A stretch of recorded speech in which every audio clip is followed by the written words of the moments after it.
आज आम मैंने बनवा बिना पियाज रसुन रे भजी स्टाइल मिक्स भेज तरकारी जोटा कि खाइबापी बहुत स्वादिष्ट होटेल और रेस्टोरेंट भरी स्वाद आसब आउ जो मैंने साधा खाऊे तो स्पेशल रहिबो। तो यार टेस्ट केमिति होटेल रेस्टोरेंट भरी रहिबो से कौन सीक्रेट जिनस मिसुची तो सेटा मु आपण मानक ए वीडियो रे जनइबी। तो वीडियोटी लास्ट पर्यंत देखापी अनुरोध रहा। मो भिडियोटी जदि आपण मानक भल लगुता please like share and subscribe करिया को भूलिबेनी। चलूँ तेबे भिडियोटी स्टार्ट करबा। एठी देखंतु मु किछि परिबा एमती काटिकी नेइछि। परिबा भितर देखंतु एठी पोटल को मु धोईकी ताकू भल से पानी गुड़ा सब बाहर करने की छोट छोट पीसेस रे काटिछि। आलू गोटे नेइछि आउ गाजर मध्य सब छोट छोट पीस रे करछि।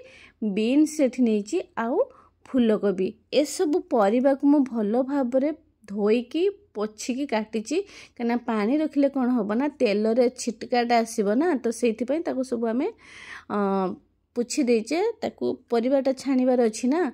तो एठी देखंतु पनीर पीसेस आ कैप्सिकम को एमती छोट छोट करिकी नेछि। एठी कढ़ई रे तेल गरम कर देचे तो सब वेजिटेबल को आमे छाणीबार अछि ना। तो प्रथमे देखंतु ये जो बीन्स आ पुटल को आमे एमिति छाणी दबा कना एटा टिके एटा शीघ्र हे जाए। तो एटा आगो पके देकी ताकू एमती फ्राई करी आनिबा ताकू बेसी फ्राई करी आनी एई स्टेज रे ताकू बाहर करी आनिबा आउ ताकू रखिबा साइड रे। आउ जो रहितला टाणुआ परिबा जोटा कि गाजर आ फूलकोबी आलू जोटा कि टाइम लागिबो सिझिबा पई तो ताकू आमे लास्ट रे पके दबा। ए सब को पके कि पुणी एपट सेपट करके फ्राई करिया। तो एटा होउतबा समय रे तार मसलाटा आमे प्रस्तुत करनबा। एठी गोटे ग्राइंडिंग जार रे मो अदा गोटे इंच रो नेची गोटे चम्मच धनिया आउ होची आपनकर गोटे चम्मच जीरा नै जिबा। एठी काजू नेची चारमगज गोटे चम्मच आउ 4-5टा काजू गोटे टमाटो सबको आमे मिक्स करि दबा। तो एठी गोलमरिच 4-5टा नेची ए सब को आमे चिकन करके बाटी आनिबा। देखंतु एठी हमर पेस्ट काजू आ अदार पेस्ट प्रस्तुत हो जाइछि। एपटे देखिया देखंतु एठी फूलकोबी गाजर बहुत भलो भाबरे सिझी आसिलानी ताकू बाहर करि आनिबा। आ जो पनीर को आमे रखी थिले छोट छोट पीसेस रे काटिके ताकू एठी मु लूण हळदी रे गोळै देइथिली मैरिनेट करके रखी देइथिली। तो ताकू आमे गोल्डन ब्राउन हैला जाए के ताकू फ्राई करिबा। ए सब को फ्राई करिकी एठी सब बाहर करि आनिबा। आ जो कैप्सिकम रखी थिलो ना छोट छोट करिकी तो ताकू मध्यमती से तेल रे डीप फ्राई आमे करि दबा। ए स्टेज रे देखंतु कैप्सिकम को मध्य बाहर करि आनिबा। एठी देखंतु मोर सब वेजिटेबल छणा हे जाइछि। तापरे आमे तार मसला प्रस्तुत करबा कसिबा। एठी देखंतु सेई कढ़ा रे तेल जो थिला ना जदि अधिका तेल आमे सेटा बाहर करने मसला अनुसार तेलटा दबा। तो से जो मसला बटा से तेल रे देकी आ ग्राइंडर रे जहा लागिथिला मो पानी देकी ताकू धोई देली से मसला रे देइछि। तो एठी हळदी गुंड आउ लंका गुंड राग हिसाब रो लंका गुंड देबे। ए सब को देकी आमे टिके कसी दबा।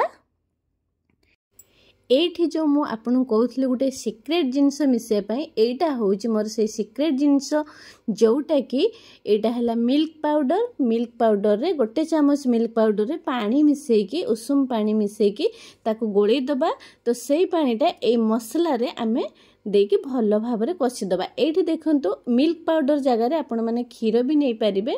तो अल्प खीर देकी ताकू कसी दबा बहुत बढ़िया क्रीमी टेस्ट आसीबो। तो मसला रो कंचा अंश स्मेल गला परे सेथरे बिना पियाज रसुन वाला करी पाउडर आउ कसुरी मेथी पत्र पके दबा। बहुत बढ़िया साधा तरकारी तो निहाती आपण मिल्क पाउडर आउ कस्तूरी मेथी पत्र पकेबे बहुत बढ़िया बास्ना आसीबो। तापर आमे जो फ्राई करके रखथिले ना वेजिटेबल ताकू दे दबा भलो भाबरे कसिबा। स्वाद अनुसार लूण दबा। प्रथम मु दबा पई भूली जाइथिले मसला जतले कसा होतला ना तो सेतेबेले लूण दे देबे मु भूली जाइथिली। तो लूण दे कसिकी एमती कवर दे दबा ताकि मसला जदी किछि कंचा स्मेल थिबो आउ जदी किछि परिबा कंचालिया थिबो तो ताले ए कवर देला फल रे से सिझी जिवो।